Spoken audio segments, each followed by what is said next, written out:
ಪದವಿ ಪೂರ್ವ ಶಿಕ್ಷಣ ಇಲಾಖೆಯ ಉಪನ್ಯಾಸಕರಿಂದ 9ನೇ ಮತ್ತು 10ನೇ ತರಗತಿಯ ವಿದ್ಯಾರ್ಥಿಗಳಿಗೆ ಬೋಧನೆ ಮಾಡಲು ಸರ್ಕಾರ ಜಾರಿ ತರಲು ಹೊರಟಿರುವ ನಿರ್ಧಾರವನ್ನು ಕೂಡಲೇ ಕೈಬಿಡಬೇಕು ಅಂತ ವಿಧಾನ ಪರಿಷತ್ ಸದಸ್ಯ ಡಾಕ್ಟರ್ ಚಂದ್ರಶೇಖರ್ ಪಾಟೀಲ್ ಒತ್ತಾಯಿಸಿದ್ದಾರೆ. ಬೆಳಗಾವಿಯಲ್ಲಿ ನಡೆಯುತ್ತಿರುವ ಚಳಿಗಾಲದ ಅಧಿವೇಶನದಲ್ಲಿ ಈ ಬಗ್ಗೆ ಶಿಕ್ಷಣ ಸಚಿವರ ಹಾಗೂ ಸದನದ ಗಮನ ಸೆಳೆದಿದ್ದಾರೆ. ಸದಸ್ಯರ ಪ್ರಶ್ನೆಗೆ ಉತ್ತರಿಸಿದ ಸಚಿವ ಮಧು ಬಂಗಾರಪ್ಪ, ಈ ನಿಯಮ ಇನ್ನು ಪರಿಶೀಲನೆಯಲ್ಲಿದೆ, ಸದ್ಯ ಅಂತಹ ಯಾವುದೇ ತೀರ್ಮಾನ ಕೈಗೊಂಡಿಲ್ಲ ಎಂದಿದ್ದಾರೆ. ಸಚಿವರ ಉತ್ತರಕ್ಕೆ ಪ್ರತಿಕ್ರಿಯೆ ನೀಡಿದಂತ ಚಂದ್ರಶೇಖರ್ ಪಾಟೀಲ್, ಹೈಸ್ಕೂಲ್ ಹಾಗೂ ಪಿಯು ಕಾಲೇಜಿನಲ್ಲಿ ಉಪನ್ಯಾಸ ಮಾಡುವವರ ಅರ್ಹತೆ ಬೇರೆಯಾಗಿದ್ದು ಪರಿಶೀಲನೆಯಲ್ಲಿರುವ ಈ ನಿರ್ಧಾರ ಕೈಬಿಡಬೇಕು ಅಂತ ಒತ್ತಾಯಿಸಿದ್ದಾರೆ. ಪ್ರಶ್ನೆ ಸಂಖ್ಯೆ 127 ಮಾನ್ಯ ಶಾಲಾ ಶಿಕ್ಷಣ ಮತ್ತು ಸಾಕ್ಷರತಾ ಸಚಿವರಲ್ಲಿ ಕೇಳಬಯಸುತ್ತೇನೆ. ಮಾನ್ಯ ಅಧ್ಯಕ್ಷೆ,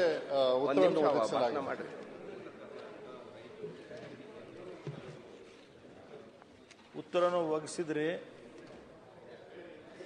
ಹೇಳಿದ್ರಿ PUC ಉಪನ್ಯಾಸಕರನ್ನು ಹೈಸ್ಕೂಲ್ನಲ್ಲಿ ಪಾಠ ಮಾಡಲು ಪರಿಶೀಲನೆಯಲ್ಲಿ ಇದೆ ಎಂದು ತಾವು ಹೇಳಿದಿರಿ.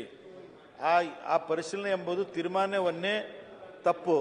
ಯಾಕಂತ ತಮಗೆಲ್ಲ ಗೊತ್ತಿದ್ದಂಗೆ ಹೈಸ್ಕೂಲ್ನಲ್ಲಿ ಪಾಠ ಮಾಡಲು ಇರುವ ಅರ್ಹತೆ ಮತ್ತು PUC ಕಾಲೇಜಿನಲ್ಲಿ ಪಾಠ ಮಾಡಲು ಇರುವ ಅರ್ಹತೆ ಬೇರೆ ಇರುತ್ತೆ. ಅದಕ್ಕಾಗಿ ಅವರಿಗೆ ಒಂದು ವೇಳೆ ಈ ರೀತಿ ತಾವು ಲೆಕ್ಚರರ್ಸ್ ಅನ್ನು ಡಿಮೋಷನ್ ಮಾಡಿದಂಗೆ ಆಗುತ್ತೆ. ಅದಕ್ಕೆ ತಾವು ದಯವಿಟ್ಟು ಸಚಿವರೇ ಈ ಪರಿಶೀಲನೆಯನ್ನು ತಾವು ಕೈ ಬಿಡಬೇಕೆಂದು ನಾನು ಮನವಿ ಮಾಡ್ತೀನಿ. ಮಾನ್ಯ ಸಭಾಧ್ಯಕ್ಷರೇ, ಅದನ್ನು ಸಾಧಕ ಬಾಧಕಗಳು ನೋಡಬೇಕು ಅಂತ ಹೇಳಿತ್ತು. ಅದು ಯಾವುದೇ ಥರದ ಮಾಡ್ತಕ್ಕಂಥ ನಿರ್ಧಾರ ಸರ್ಕಾರದಲ್ಲಿ ಇಲ್ಲ, ಅದನ್ನು ಮಾಡೋದಿಲ್ಲ ಅಂತಕ್ಕಂಥದ್ದನ್ನು ಹೇಳಲಿಕ್ಕೆ ಇಷ್ಟ. ಈಗ ಸಭಾಪತಿಗಳೇ